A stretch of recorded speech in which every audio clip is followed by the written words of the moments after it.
그럼 2024년 4월 둘째 주 수요 예배의 설교 본문을 말씀드리고 함께 읽어보는 시간을 가져보고자 합니다. 오늘 설교 본문은 마가복음 6장 34절이 되겠습니다. 마가복음 6장 34절을 다 같이 함께 한 목소리로 또 힘차게 읽어보도록 하겠습니다. 예수께서 나오사 큰 무리를 보시고 그 목자 없는 양 같음으로 인하여 불쌍히 여기사 이에 여러 가지로 가르치시더라. 아멘. 자, 저는 방금 우리가 함께 읽은 이 마가복음 6장 34절을 가지고 가르치심의 이유라는 제목으로 마가복음을 공부해 온 지 7주차, 6주차인가요? 네, 6장을 함께 살펴보고 우리에게 주시는 깨달음을 우리들의 삶과 신앙에 어떻게 적용할 것인지 고민하는 작업을 해보고자 합니다. 자, 제목을 통해서도 이미 어느 정도 예상하셨을 텐데요. 오늘 우리는 마가복음 6장을 예수님의 가르치시는 사역이라는 안경을 끼고 함께 살펴보고자 합니다. 다시 말해서 가르치시는 사역에 초점을 두고 마가복음 6장을 살펴보겠다라는 겁니다. 언젠가 말씀드린 바가 있는데요. 예수님께서 이 땅에 오셔서 하신 사역을 세 가지로 요약해 볼 수 있거든요. 첫 번째는 천국 복음을 전하시는 사역을 하셨고, 두 번째는 병을 고치시는 사역, 여기에는 귀신을 쫓아내는 일도 포함이 됩니다. 마지막으로 우리가 잘 알지 못하는데 가장 많은 비중을 두고 하신 사역이 바로 가르치시는 사역이었습니다. 이렇게 세 가지 사역을 이 땅에 오셔서 하셨기 때문에 예수님과 관련된 본문을 찾아 읽을 때 이 세 가지 사역에 어디에 해당되는지를 구분해서 살펴보는 것도 성경을 읽어보는데 제법 흥미로운 작업이 될 거라고 생각합니다. 성경을 읽고 공부하는데 흥미가 있다면. 자, 요즘에는 어떻게 하는지 제가 잘 모르겠는데 예전에 제가 한참 성장할 때는 그 독서 권장 캠페인 같은 게 있었습니다. 저 독서는 마음의 양식 이렇게 말하면서 책 읽기를 권장했던 시절이 있었어요. 한마디로 책을 통해서 다른 누군가의 체험 또는 다른 누군가의 가르침을 배우는 것이 우리들의 마음을 살찌우는 양식과 같다라는 의미에서 국가 차원에서 이런 캐치프레이즈를 만들어서 사용한 것이고, 국민들에게 특별히 그 학생들과 청소년들에게 독서를 권장하는 작업을 한참 동안 했던 기억이 있습니다. 그래서 권장도서, 건전도서 이런 거 발표했던 기억이 나는데, 지금도 서점에 가면은 하나의 코너가 청소년을 위한 권장도서라는 항목이 있으니까 여전히 이 사회는 독서를 권하는 사회가 맞죠. 그만큼 학교 교육에서 얻는 가르침뿐만 아니라 책과 같은 간접적인 방법으로서 가르침을 얻는 것이 중요하다는 말이 될 겁니다.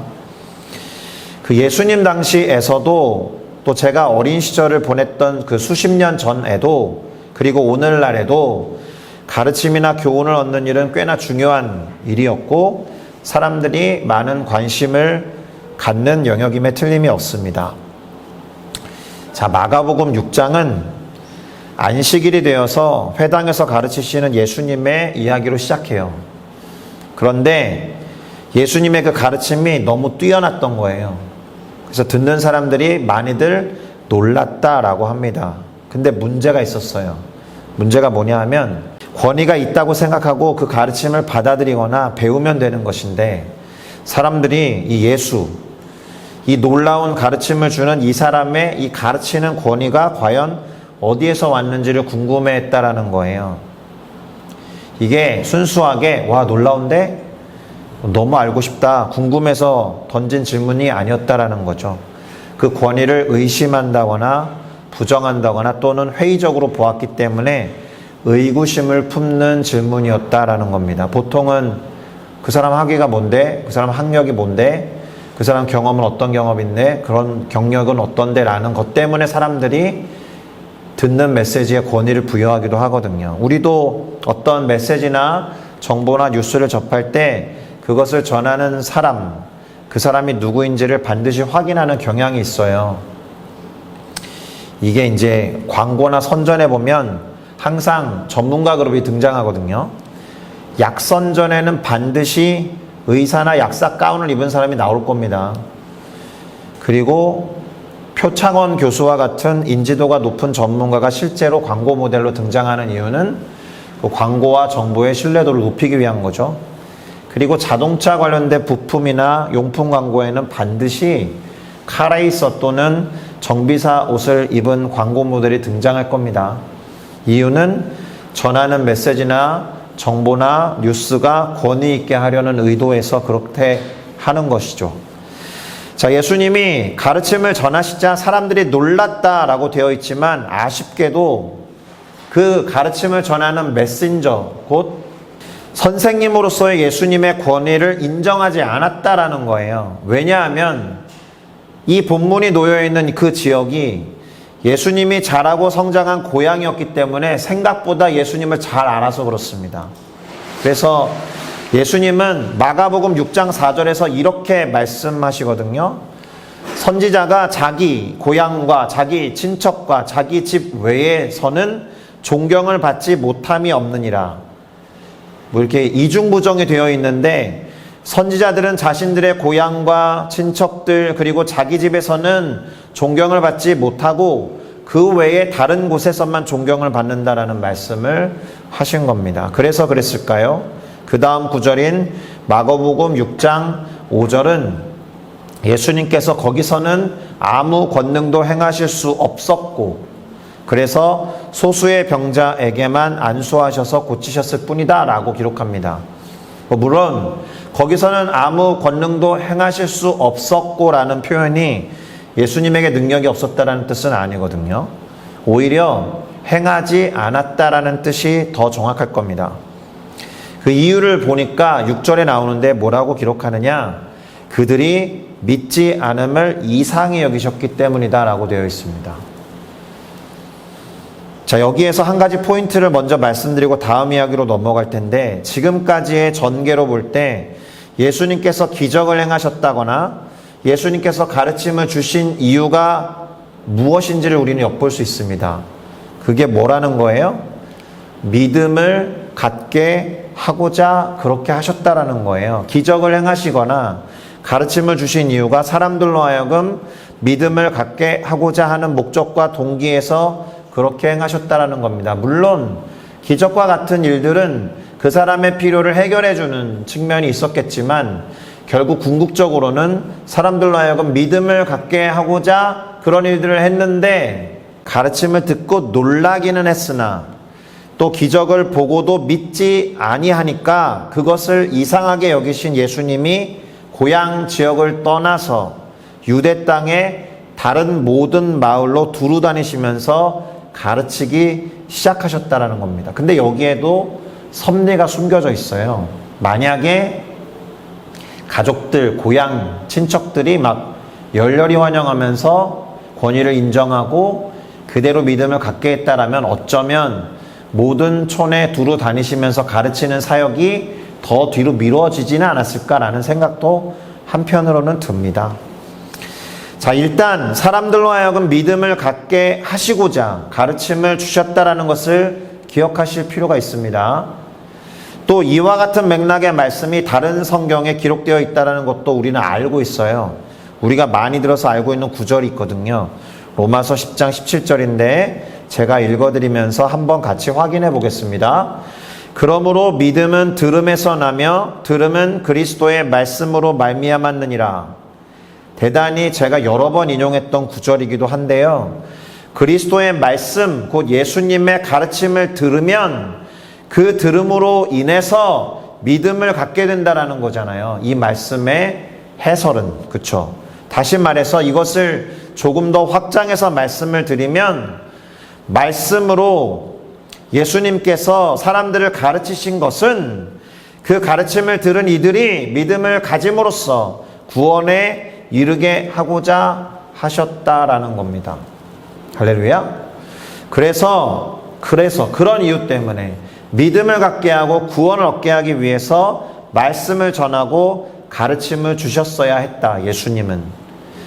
그리고 그 예수님이 승천하시기 전에 제자들에게 명하신 말씀 있잖아요. 우리는 곧 대사명이라고 부르는데요. 그 구절 아시죠? 하늘과 땅의 권세를 내게 주셨으니 그러므로 너희는 가서 모든 민족으로 제자를 삼아 아버지와 아들과 성령의 이름으로 세례를 베풀고 내가 너희에게 분부한 모든 것을 어떻게 하라고요? 가르쳐 지키게 하라. 이렇게 말씀하셨잖아요. 그러니까 예수님의 제자들 그리고 그 말씀과 가르침을 들은 모든 사람들은 그것을 듣지 못한 사람들에게 가서 그것을 들려주고 가르쳐서 그들로 하여금 그대로 지키게 행함으로써 제자를 삼으라라고 명하신 겁니다. 그래서 그랬을까요? 예수님은 그 다음 마가복음 6장에서 이 제자들을 실제로 둘씩 짝을 지어서 보내시고 전도하게 하신 것을 엿볼 수가 있습니다. 본문은 예수님께서 제자들에게 나가서 회개하라고 전파해라 이렇게 명하신 것을 기록하고 있습니다. 그러기 위해서 더러운 귀신을 제어하는 능력을 주셨다라고 기록되어 있고 전도 여행을 위해서 이런 수칙을 지켜라 라고 말씀하신 것도 있어서 전도 자체에 대한 가르침도 주셨다라는 거예요. 마가복음 6장을 잘 읽어보시면 가르침이라는 단어가 곳곳에 정기적으로 나오는 것을 볼 수가 있습니다. 자, 그러면 예수님이 이 제자들을 왜 보내셨는지 이유가 있겠죠. 크게 두 가지 이유가 있었을 거라고 생각합니다. 첫째로는 당신의 말씀을 이 가르쳤던 제자들에 대한 훈련과 양육 차원에서 그들을 보낸 거예요. 일종의 실습이었던 셈이죠.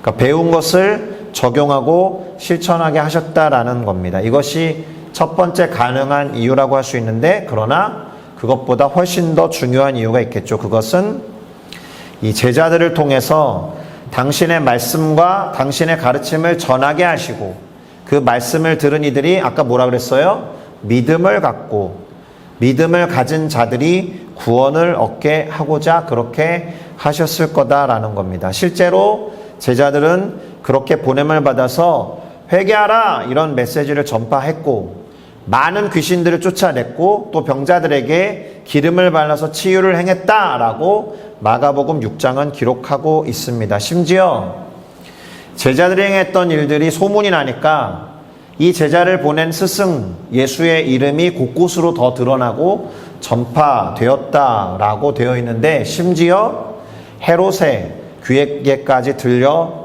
헤롯이 두려움을 갖게 됐습니다. 이유는 예수라는 사람이 자기가 죽였던 세례 요한인 줄 알았던 거예요. 그 정도로 예수님의 이름이 곳곳으로 드러나고 퍼지게 되었다라는 겁니다. 자, 어쨌든 그렇게 전도 여행을 다녀온 제자들에게 예수님은 한적한 곳에서 쉬자 이렇게 말씀하십니다. 그런데 한적한 곳을 찾을 수가 없는 거예요.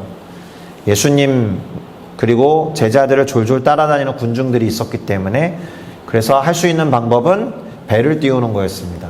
그래서 배를 타고 따로 한적한 곳으로 가셨어야 비로소 쉴 수 있었다. 그런데 그것도 소용이 없었다. 왜냐하면 예수님과 제자들을 일거수일투족으로 따라다니는 거의 파파라치 같은 존재들이 있었던 거죠. 그래서 저기로 가는구나. 그 이동을 감지하고 예수님과 제자들이 가는 곳으로 먼저 갔던 군중들이 있을 정도였습니다. 바로 그때. 그러니까 그렇게 예수님과 예수님의 제자들이 향하는 곳을 미리 알고 먼저 가서 기다리던 사람들을 예수님이 보시고 예수님과 제자들에게 나온 그 큰 무리들을 보신 예수님께서 오늘 설교 본문에 해당하는 말씀을 하신 겁니다.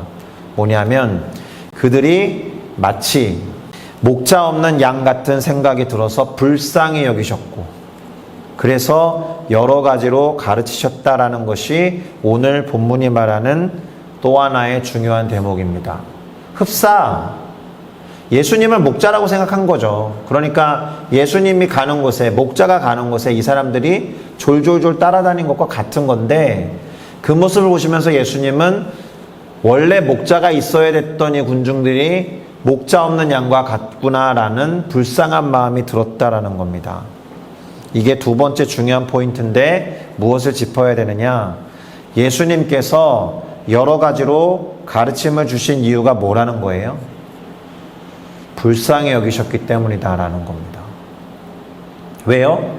이 졸졸졸 따라다니는 군중들이 마치 목자가 없는 양들처럼 보였기 때문에. 다시 말해서 사람들이 목자가 없는 양과 같아 보여서 예수님은 그들을 불쌍히 여기셨는데 불쌍히 여기셨기 때문에 그들에게 가르침을 주셨다는 겁니다. 자, 여기서 우리는 중요한 이미지 하나를 발견하게 되잖아요. 바로 목자이신 예수 그리스도의 모습을 떠올리게 된다는 겁니다. 실제로 예수님은 당신을 목자로 비유하시면서 요한복음 10장 10절에서 다음과 같은 말씀을 하신 바가 있는데 함께 동시에 읽어보도록 하겠습니다. 시작. 도적이 오는 것은 도적질하고 죽이고 멸망시키려는 것뿐이요 내가 온 것은 양으로 생명을 얻게 하고 더 풍성히 얻게 하려는 것이라. 아멘. 자, 목자로서 양에게 어떻게 하는 예수님의 모습이 그려져 있습니까? 양들을 먹이시는 목자의 이미지가 보이죠. 그것도 생명을 얻되 풍성하게 하시는 선한 목자의 이미지를 보여주고 있는 구절이었습니다. 자, 그런데 양들을 먹이시는 방법이 오늘 본문에서 뭐였다라는 거예요? 가르침을 주신 것이 양들을 먹이는 방법이었다. 이게 중요합니다. 육체적으로 뭔가를 먹이는 것 이전에 그들이 목자를 잃은 양과 같아서 불쌍하다고 느끼신 예수님은 여러 가지로 가르침을 주셨다라고 하니까 양으로 생명을 얻되 풍성하게 하기 위한 가장 필요한 것이 뭐라는 거예요? 예수님의 여러 가지 가르침과 말씀을 듣는 것에 있었다. 이것을 꼭 기억하셔야 됩니다. 자, 목자와 양이라는 단어를 들으면 저는 대학생 선교단체에서 했던 양육 프로그램이 생각이 납니다. 이나경 집사님도 아실 것 같은데 선배 목자를 세우고 후배 양을 세워서 1대1로 매칭을 시키거나 1대2나 또는 소그룹으로 매칭을 시켜서 양육을 하도록 했던 제도예요. 이를 위해서 목자가 되기 위한 교육과 훈련도 함께 진행을 했고요. 그럼에도 불구하고 훈련을 받았어도 목자가 되는 것을 두려워한 친구들이 있었어요. 제법 많이. 제가 뭘 할 수 있습니까? 이렇게. 제가 감히 누구를 양육하고 제가 감히 누구를 제자 삼는다는 말입니까? 이렇게 걱정과 근심을 앞세웠던 친구들이 제법 많았어요. 그래도 후배들을 잘 챙겨주고 돌보라는 의미에서 일단은 형식적으로라도 목자와 양을 매칭시키고 책임감을 부여하는 작업을 했던 거죠. 그러면 목자들이 부담스러운 것은 어떻게 피해가냐 하면 뭘 가르치는 것 대신에 만나서 밥을 먹어요. 만나서 밥을 먹고 필요한 대화를 나누는 것으로 오늘 양육했다 이렇게 생각하는 경우도 많았어요. 근데 상관없었어요. 육적인 양식을 먹이는 것도 양육이니까. 어쨌든 일주일에 한 번씩 만나서 이런저런 근황 토크를 나누고 지금 우리가 사랑 속으로 만들어가지고 프로그램을 진행하고 있는 것과 유사하게 그렇게 육적인 양식을 나누는 것은 제법 잘 하더라. 어쨌든 그게 육적인 양식이든 영적인 양식이든 간에 목자와 양의 관계에서 중요한 것은 양을 먹이는 일이었다라는 겁니다. 자, 무리들을 보시고 목자가 없는 양처럼 보여서 불쌍하다라고 예수님이 생각하셨다라는 것은 예수님의 눈에는 그들이 야위어 보였던 거예요. 육체적인 것을 말한 것이 아니라. 그래서 여러 가지 가르침을 주신 것도 먹이시는 일 중에 대단히 중요한 일이었다. 영적으로 양식을 풍성하게 먹이시는 일이었다라는 겁니다. 그런데 그렇게 영적인 양식을 먼저 먹이신 다음에 우리가 잘 아는 기적이 나옵니다. 뭐 같아요? 오병이어의 기적이에요. 떡 5덩이, 물고기 2마리로 예수님의 가르침을 듣고자 모여 있었던 이들을 실제로 이제는 먹이신 겁니다. 이 기적에 대해서는 사실은 더 자세한 이야기를 할 필요가 없을 정도로 잘 아실 거예요. 그런데 오병이어의 기적을 말하면서 제가 지금까지 한 번도 언급하지 않은 이야기를 한 가지 해볼 필요가 있죠. 뭐냐 하면 오병이어의 기적을 먹이시는 사역, 마치 목자가 많은 수의 양들을 먹이듯이 피딩하는 사역으로도 볼 수 있다는 거예요. 다시 말해서 잘 보십시오. 여러 가지의 가르침을 통해서 생명의 양식을 풍성하게 먹이심으로 인해 영적으로 살찌우게 하심은 물론 오병이어의 기적을 통해서 모였던 자들이 다 배불리 먹고 12바구니의 떡과 물고기를 남길 정도로 육적으로도 풍성하게 먹이신 목자의 모습을 볼 수 있었다. 그러니까 적어도 이 장면에서만큼은 목자 되신 예수님은 영적으로도 먹이시고 육적으로도 먹이셨다. 간단하게 정리해보면 양으로 표현된 우리로 하여금 영육 간에, 이게 중요한 말이죠. 영육 간에 강건하게 하시는 목자 되신 예수님의 이미지가 상당히 도드라지게 드러나는 본문이 이 마가복음 6장이다라는 겁니다. 구체적으로는 영적으로는 가르침, 육적으로는 오병이어의 기적의 콜라보, 그게 기록되어 있는 장이 마가복음 6장이다라는 것을 기억하시면 좋겠습니다. 여기까지가 마가복음 6장의 내용이었습니다. 물론 이후에 몇 구절이 더 있긴 해요. 예수님께서 제자들을 이렇게 먼저 보내시고 당신은 따로 기도하러 가신 다음에 밤에 물 위를 걸으셔가지고 제자들이 타고 있던 배로 향하는 장면이 후반부에 기록되어 있는데 그 부분은 그냥 그렇게 스킵을 했습니다. 자, 정리를 좀 해보겠습니다. 오늘 설교 본문이 말하고 있듯이 예수님은 목자가 없는 양과 같아서 무리를 불쌍히 여기셨는데 그래서 선택하신 일이 여러 가지로 가르치신 일이었다. 이걸 기억하셔야 됩니다. 그런데 사실 어색하죠. 불쌍히 여겼다. 그런데 가르침을 줬다. 이게 잘 맞아떨어지지는 않는다라는 거예요. 표면적으로는. 뭔가 도와주고 필요를 채워주는 것을 통해서 불쌍히 보이게 되는 원인을 제거해줘야 되잖아요. 근데 왜 예수님은 여러 가지의 가르침을 주셨어야 했는가? 먹이는 사역 이전에.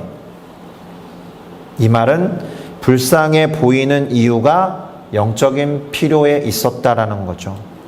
영적인 필요를 채우지 못하고 버려진 듯한 느낌이 들었기 때문에 불쌍했다라는 겁니다. 그러면 원래 예수님이 목자 역할을 하기 전에 유대민족들이나 이스라엘 사람들 또는 그 주변의 사람들에게 목자 역할을 했어야 됐던 사람들이 있었다라는 거죠. 그것을 하지 못했으니까.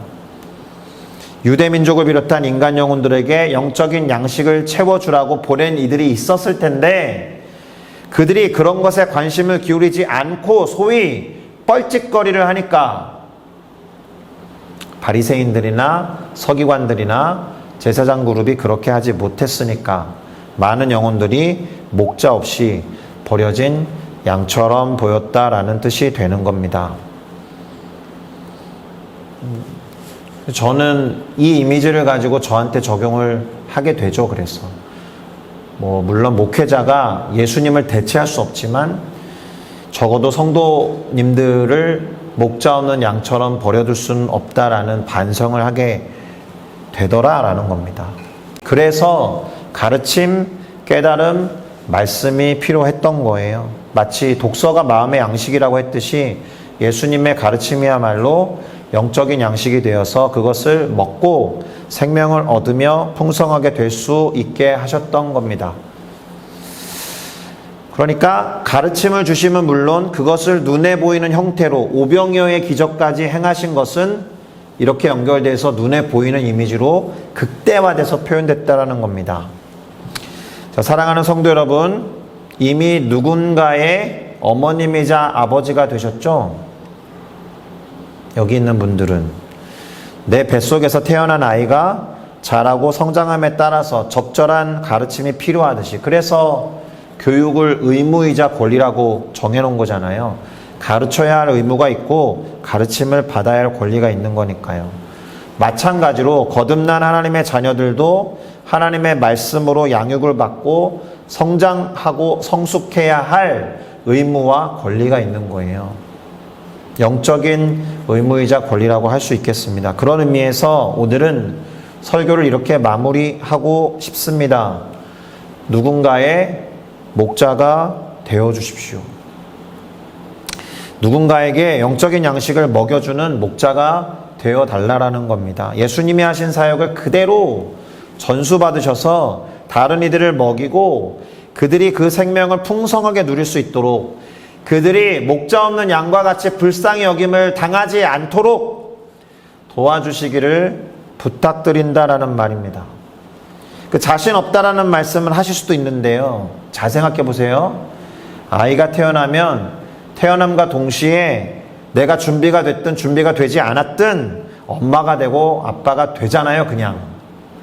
그래서 아빠, 엄마로서의 기능을 해야 하듯이 사실은 이 목자라는 존재도 준비가 되어야만 목자가 되고 목자로서 활동할 수 있는 것이 아니라 부족하지만 누군가에게 가서 예수님이 분부하신 것을 가르쳐 지키게 하라는 명령을 수행하는 것 자체가 목자가 되어지는 과정이다라는 것을 기억하시면 좋겠습니다. 왜 예수님께서 아까 제가 인용했던 대사명을 말씀하시면서 마지막 문장을 제가 안 읽었는데 볼지어다 내가 세상 끝날까지 너희와 항상 함께 있으리라 라고 말씀하셨을까요? 왜? 우리들이 그 제자 삼는 사역이나 목자로서의 역할을 하는데 자신 없어 할 것을 아셔서 그랬던 거예요. 당신께서 성령의 능력으로 함께 할 테니 그분의 이름과 같이 임마누엘 할 것이니까 나를 의지하라는 의미에서 봐라, 내가 세상 끝날까지 너희와 항상 함께 있을 테니까 너 스스로 하려고 할 때 못한다라고 하지 말고 나를 의지해서 부족하고 연약한 부분을 주님께 맡기고 그 주님을 의지해서 누군가의 목자로서 예수님의 가르침을 전하고 그들로 하여금 영적인 양식을 먹고 누릴 수 있도록 공급해주는 목자가 되어주시기를 부탁드립니다. 자, 이제 마무리를 하겠습니다. 목자의 심장이라는 표현이 있어요. 원래는 제가 간사로 오랜 사역을 했기 때문에 간사 훈련생들에게 처음 사용한 표현이 있습니다. 간사의 심장으로 살아라. 근데 그거는 옛날에 개그 콘서트에 백재현이라는 개그맨이 있었거든요. 조금 퉁퉁하신 분. 그 사람의 어떤 일화를 듣고 제가 개그맨의 심장이라는 말을 생각해낸 적이 있어요. 아버님이 돌아가신 날이었나? 어머님이 돌아가신 날이었는데 개그 콘서트 녹화일이었던 거예요. 그러니까 그 녹화를 펑크낼 수 없어서 녹화에 참여를 했는데 이 사람이 이중고를 느끼는 건 뭐예요? 대단히 슬픈데 사람들을 웃겼어야 됐거든요. 그 간증 아닌 간증과 같은 이야기를 듣고 이 친구에게는 개그맨의 심장이 있구나 이런 생각이 들었습니다. 간사의 심장이라는 말로 적용을 했지만 이제 목자의 심장이라는 말로 일반화해 보면 예수님이 모여든 사람들을 보시고 불쌍히 여기셨던 것과 같이 누군가를 보면서 예수님과 같은 마음을 혹시라도 갖게 된다라면 그것은 목자의 심장을 가진 거라고 보셔야 돼요. 목자를 잃어버린 양과 같아 보여서 불쌍하다 이런 생각이 드신다라면 그분은 목자의 심장을 가진 분이라고 확신하셔도 좋습니다. 그러니 그 사람을 돕고 섬기면서 필요를 채워주시고 특별히 양육을 해주시면 좋겠습니다. 불쌍히 여기시고 예수님께서 선택하신 일이 오병이어의 기적을 먼저 하신 게 아니라 여러 가지로 가르치는 일이었다는 것을 생각해 보시면서 그렇게 결단해 보는 우리 모두가 되었으면 좋겠습니다. 기도하시겠습니다.